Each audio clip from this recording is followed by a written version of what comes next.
Il maltempo ha minacciato l'intera durata della manifestazione, ma scrosci di pioggia hanno disturbato fortunatamente soltanto la fase finale. Il meeting Atletica, memoria al professor Ivo Merlo, disputato a Vittorio Veneto, Alta Marca, è una realtà sportiva giovanissima, oseremmo dire neonata, che ha avuto il suo battesimo addirittura nel 2020 in piena pandemia e che quindi nasce già con un intrinseco messaggio di estrema speranza, coniugato con la caratura internazionale, ben 15 paesi in gara, espressa dall'appuntamento sportivo che ha visto la presenza di diversi atleti azzurri in vista delle Olimpiadi giapponesi di fine luglio, come Irene Siragusa dell'Esercito, che nella velocità ha corsi 100 metri sotto i 12 secondi, limando di 5 centesimi il primato stagionale. Ottimo risultato nel salto lungo triplo femminile per la valchiria bulgara Gabriela Petrova, che piazza un buon 14,23 davanti alla azzurra Ottavia Cestonaro, vicentina dei Carabinieri, atterrata a 13,60. Dell'arma è anche il sardo Eugenio Meloni, che si aggiudica il salto in alto con 2,15 metri.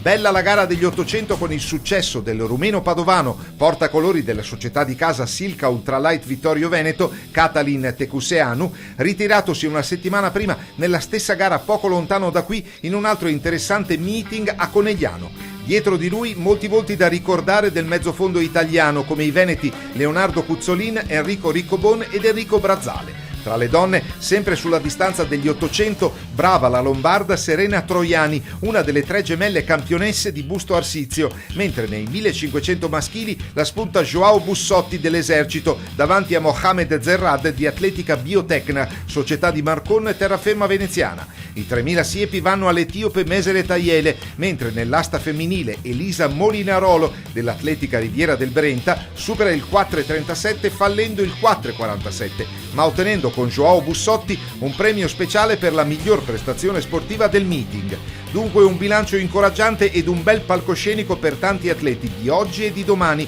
perché l'Italia, anche grazie agli sportivi veneti e triveneti, cerca di crescere per raggiungere livelli di competitività accettabili in ambito continentale ed internazionale.